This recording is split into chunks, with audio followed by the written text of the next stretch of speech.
Νομίζω ότι πήραμε ένα μάθημα από τον Τραμπ, ότι θα πρέπει να μην στηρίζουμε όλες μας τις δυνάμεις σε μία αγορά, μάλλον το μεγαλύτερο μέρος, και να έχουμε πάντα ένα plan B, plan C και να συντηρούμε συνεχώς εναλλακτικές.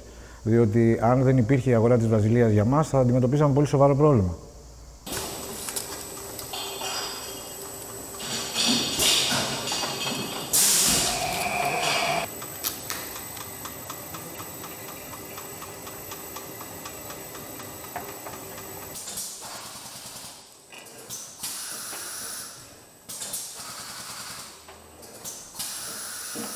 Ενώ είχαμε χτίσει όλη την υποδομή πίσω και στηριζόταν σε ένα μεγάλο σημείο στην αγορά της Αμερικής, βλέπουμε ξαφνικά να χάνεται.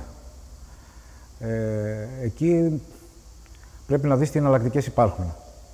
Οπότε η απόφαση ήταν να αλλάξουμε κατευθείαν όλο το σχεδιασμό, να κρατήσουμε, απλά να συντηρήσουμε τους πελάτες που έχουμε ήδη στην Αμερική και να δούμε πώς θα τους διαχειριστούμε αν τελικά εφαρμοστούν οι δασμοί, και να ψάξουμε καινούριες αγορές.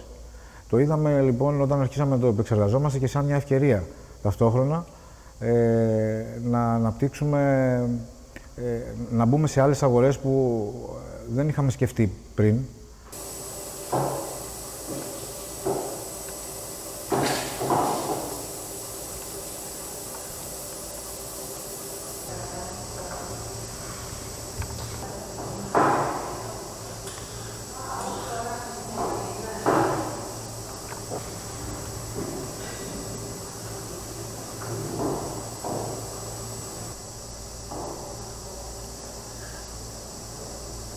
Δεν ήταν εύκολη υπόθεση το να μπούμε στην αγορά της Βραζιλίας και μάλλον τώρα ξεκινάει και ο αγώνας.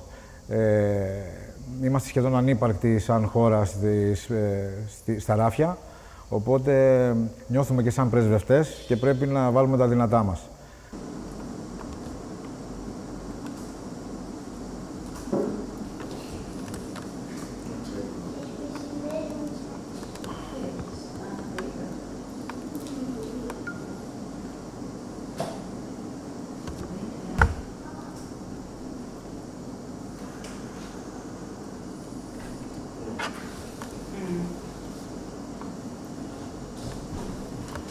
Βάζει ρόκα,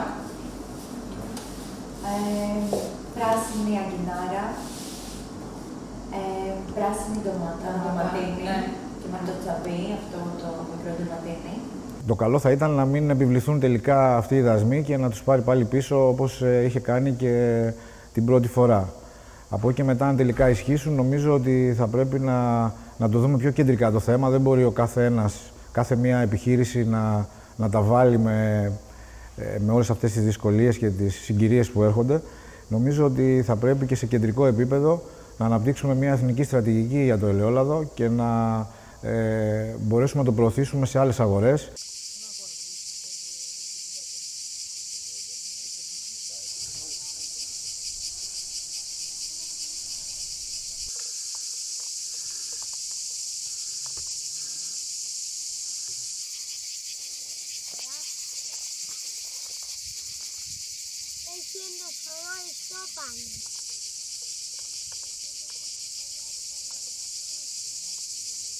Η Αμερική σίγουρα είναι μια αγορά, είναι κεντρική αγορά που όλοι πρέπει να έχουμε πόδι εκεί.